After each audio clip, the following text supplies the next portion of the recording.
Сәлем достар, біз бүгін әдептілік туралы сұхбат аламыз. Әдеп дегеніміз не?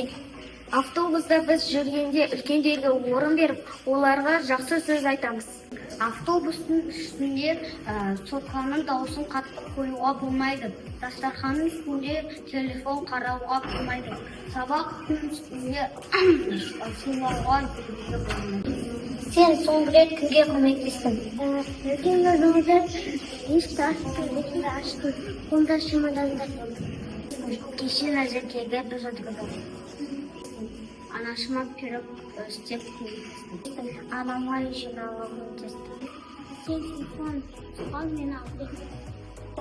Мен автобуста әпкеммен бірге отырған кезде бір әже тұрып тұр екен. Мен оның аяғы ауырып отыр екен деп, әже отырым деп оған орын бердім.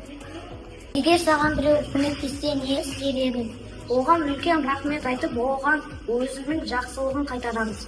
Егер сені біреу ренжітсе, не істер едің? Үлкендерге барып айтып едім. Сабақта мұғалімді тыңдау әдетті. Я әрине мұғалімді тыңдау әдетті жатады.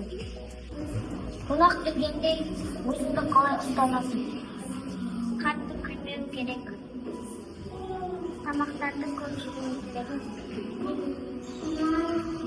Қоғамдық орында өзіңді қалай ұстану керек? Қатты күлмеу керек.